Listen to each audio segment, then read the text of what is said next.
สวัสดีพี่น้องสวัสดีอีกรอบจ้าตอนตุ้ยพี่ฮอดบ้านไอ้แก้วอีกแล้วจ้ามาส้มบ้านใหม่งามดีพ่นฉันนำหาบนึงเขาไปตะกี้มึงจะดูถูกมึงจะดูถูกไหนขนาดเมียผู้ติดนี่มันยังบ่ให้กินมันจะไปให้แม่เซียวไปติดเบิดมือได้คำนี้ไปติดเบิดมืออย่าว่าพ่อเชี่ยวเถอะพี่ผู้ติดนั่น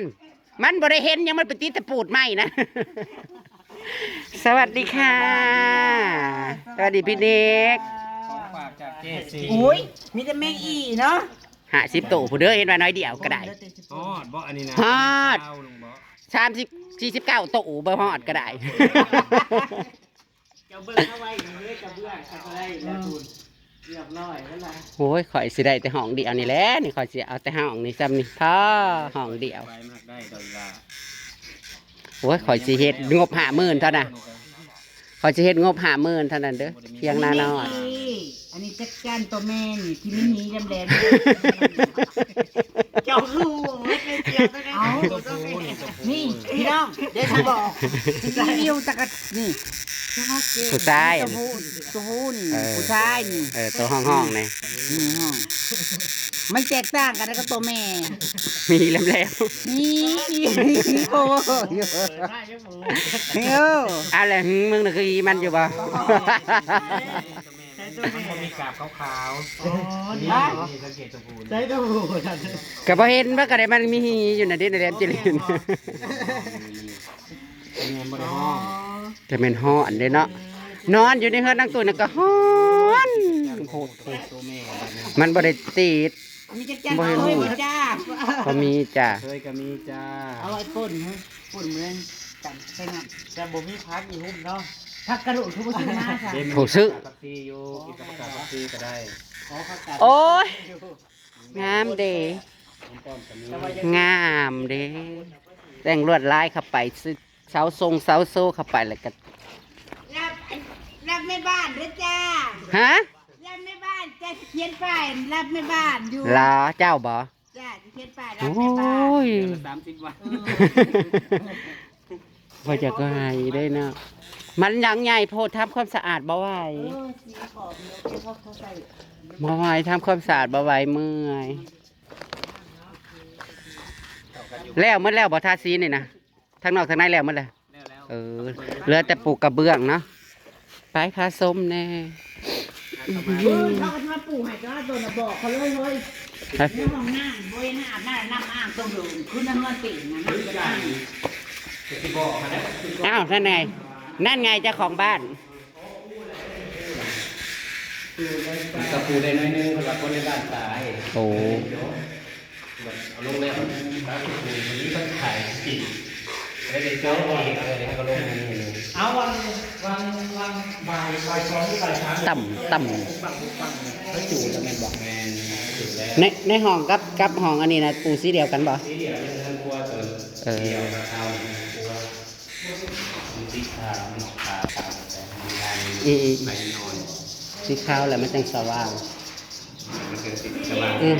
ลยมันบ่พุ่นปันใดดอกเพื่อนเจ้ามันบ่ได้ติดของเราคือว่าโลกเนาะเขาเนี่ยมาโลกเขามาในหน้าผัดเย็นอยู่แล้วแบบบริอาร์ตบนเขามาโลกมันจะเป็นมันเข้ามาในหน้ามันผัดเย็นอยู่แล้วเรื่องเงินสิจะซื้อโซฟามาใส่จ้าเจนเจใหญ่แล้วจากนี้ให้ยืมได้เงินอยากมีให้ยืมดีโอ้โหละเนาะ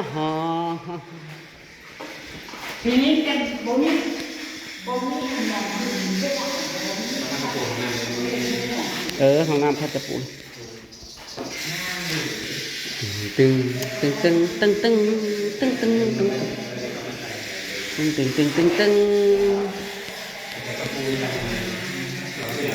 อันนี้ก็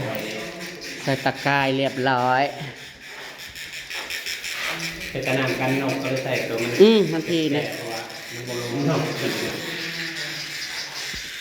แต่มันนกกระโดดกระเดียมันนกกระจาดลาย บ้านเฮานะมันนอกหลาย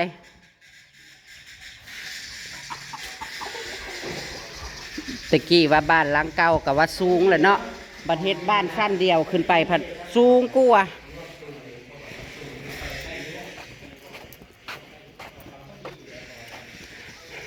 ลุงมองได้มองอันเวทีหมอลำนั่นบัดขึ้นเฮือนนะฮะเสียววังได้ทางหลังกับพ่อแล้วเอ้ยต้นขี้เหงื่อว่าถ้าได้ฉูดเนาะบอกกะไก่อยู่ดิล่ะยามฝนอันละล้มขึ้นนะจูดได้อยู่ดอกคันว่าสีมาดึงออกไปจูดเท่าละหน่อยก็โอ้ยบักลายนึงรถโมเลนี่ยังให้โมนี่ให้โอ้ยรถคอยโมนี่มันบักลายนึง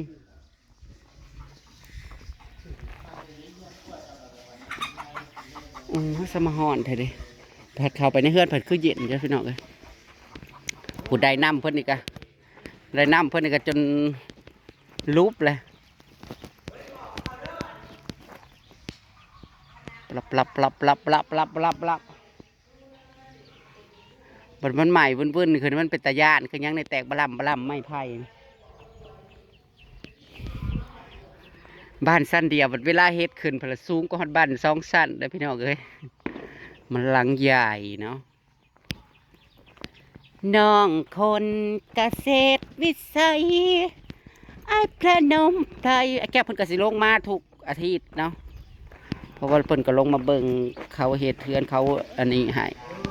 เพิ่นก็สิลงมาทุกอาทิตย์เสาร์อาทิตย์จันเอียนบ่จันชะเอียนบ่โอ้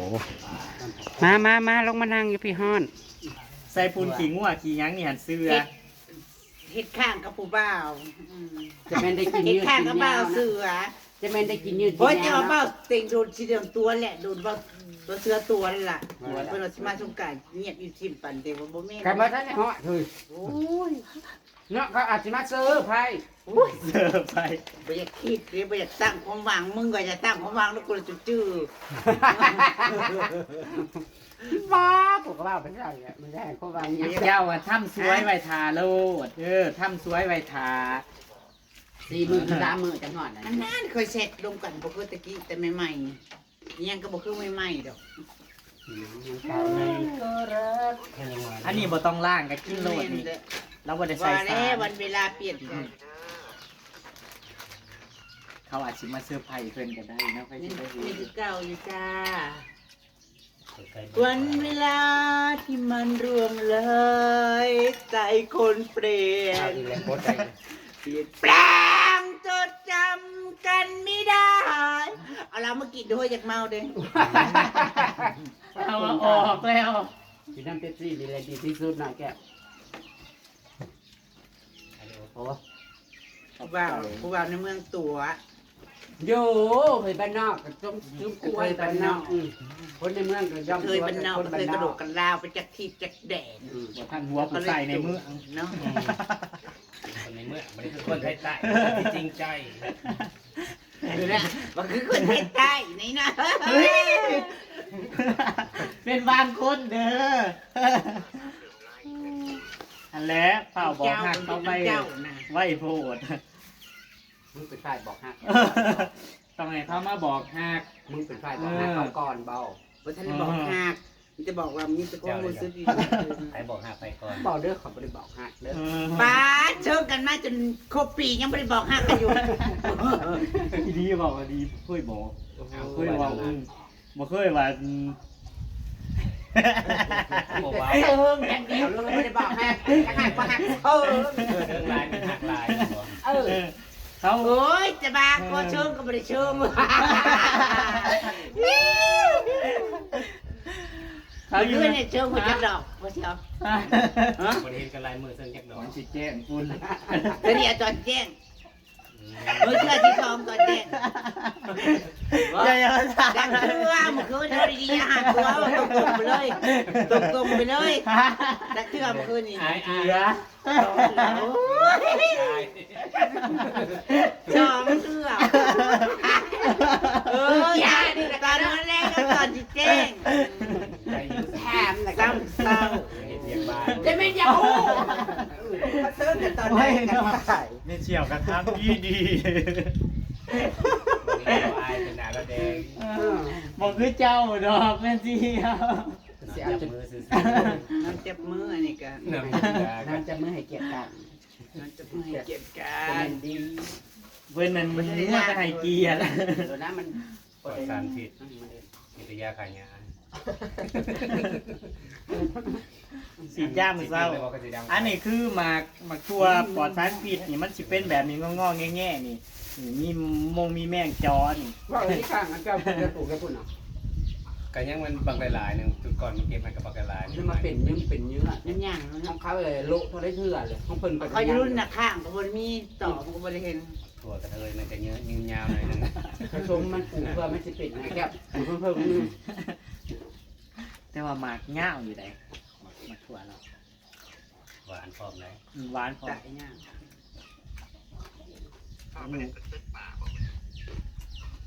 ว่าบริตึกป่า โอ้ยนั่งไม่น้องมันยังหลายอยู่น้องสติละ ตึ สิ ก แห้ ป่าง คือมัน แล้ เปี้ยงเลยกว่า ปลูกให้พอพอแล้วคือ ใส่ อย่างเวลานี่คือ อย่ามาทำตึกป่าบุเป็นตึกแฮมบริเป็น มันโดดลงไปงุ้มบ่รู้ ไอ้แล้วตึกแฮมเป็นไอ้ตึกแฮมเป็น เป็นบ่ มันกระบาดรถหมัดบ่เฮ้ย มียังไม่เซียวมาล่าเห็ดบ่ได้แล้วเห็ดได้เบิร์ดก็พอใหญ่แล้วแห่งตึกเก่ง คืออาจจะปักข้าว เนี่ยก็ มะพร้าว สวัสดีผมจ้าจ้าโอ้ยปีนี้ตอนไปใช้อยู่สิงคโปร์นะเฮ็ดได้เบิดทุกอย่างทุกแนว อันนึง ไอ้แก้วเขาบ่อยากขึ้นสภาพ ชั่วโมงนี้เฮ็ดไฟเจ้าผมเป็น ผมคือสิแบบว่า ตะกี้นะอันนี้นะเพื่อเงินนะเฮ็ดได้เบิดของเฮาไปหาเงินเนาะจะขยายผมเลยจ้าสะบัดผมเด้าเลยจ้า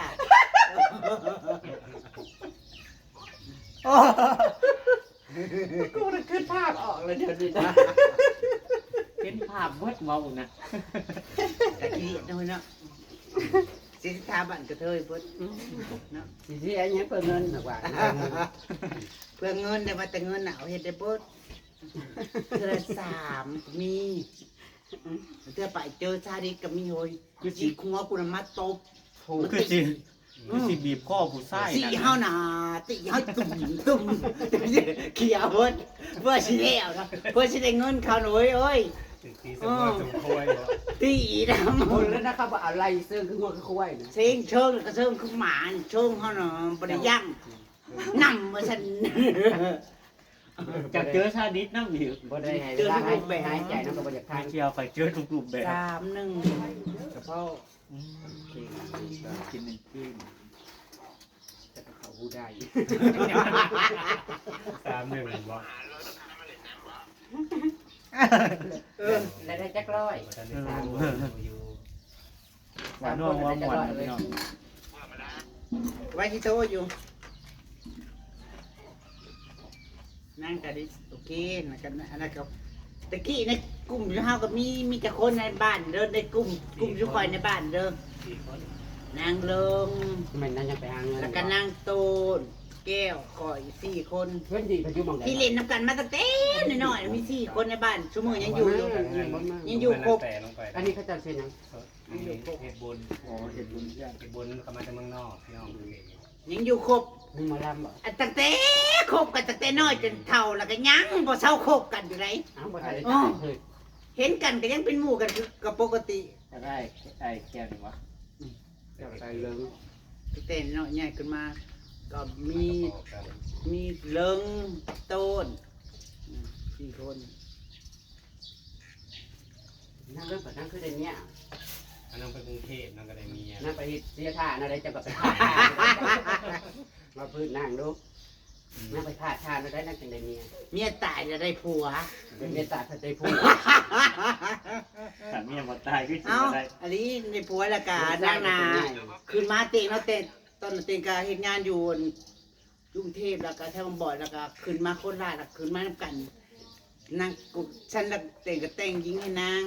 ใส่วิกใส่หยังมากินผู้ชายอยู่โคราช2-3 คืนพุ่น มาอยู่บ่ ไม่ตายนะไม่ตายไม่ไหมอ่ะ มานได้อยู่ มามีตายแล้วก็ได้ผัว เมียตายแล้วได้ผู้วะ แต่เสือเนาะ ลูกชายก็จนใหญ่เลยเด้เนาะ คุ้มค่ากันแล้วชีวิตนี่นะคุ้มค่าอะไรลูกชายนี่ก็ ลูกชายก็ใหญ่ เป็นลูกไผ่ก็อีต้อมนี่อ๋ออีทูน ลูกแล้วมีจักคน ลูกชายเดียวแล้ว มักอันนั้นหรือมักที่ไปก็อีต้อมก็ กระเทยจะกินแต่ชูนางแหละลูกชายนางน่ะ มันขายแบบว่าในนี้ เจ็ดจอยชุ่มๆครับบอก เรื่อง อันหาบ่ลูกเราอ๋อซื้อจังได้ว่าลืมซื้อมันล่ะ ใหญ่ไปไหน มึงยังก็เฮ้ย ซื้อจังได้ว่าลืมซื้อมันกลับไปกับหมักส้มหมักแซงกันแต่ว่ามันนะครับบอก ทีคืนนี้ยังอีต้อมมาเลย เขาแรงผู้เฮ็ดยัง ใจเย็นแต่ผู้เดียวแล้วแต่ไปชุ่มเจ็ดจอยชุ่ม ตอนนั้นก็ท่านอีทูนมากับอยู่กับอีทูนอีต้อมมากับอีต้อม เป็นกิเลสนี่ ออกก็คือบ่ค่อย มันจะเฮ็ดเป็นอีกตัวเดียวกันนี่ โอเคพี่น้องมาแล้วก็เว้าเนาะเพราะว่าม่วนค่ะเขาก็คิดหนักก็แล้วกันจ้า กี่โมงออก มื้อนี้ก็ไอ้แก้วเพิ่นก็ลงมาบ้านสู่อาทิตย์เนาะเพิ่นก็ลงมาเบิ่งเขาเจ้า แล้ว เฮ็ดเพื่อนเฮ็ดหยัง ขี่ เนาะ รถลงมาเองวะเนี่ยเจ้า ที่สองแถวตามมาล่าขึ้นไปครับ โอ้แม่นแล้วเนาะเพิ่นขึ้นเต้ารถเลยได้มื้อ เจ นี้ อ แม่นบ่ ขี่รถขึ้นมาลงมาคนละคันเพิ่งจะไปรถเพิ่น นี่บ่คันนี้บ่เออ แมนสีแดงสี ไป 12เลย12 เปลี่ยนได้12ป้ายนะ 2 เปลี่ยนป้ายเหรอ งดนั่น โอ้12,000 อะไร ใส่คันใดคัน นี่ ดำ นี่เขียวๆหัวเป็ดนี่ โอ้ยนี่ห้องอาบน้ำ ของข่อยรับเจ้า ไปเบิ่งรถ โอคพี่น้อ ไปเบิ่งรถ คลิป เม หน้า เซี ก็ ยว แล้วกันจ้า สบายดีกำลังสิไปเบิ่งรถเมเซียว เปลี่ยนเบอร์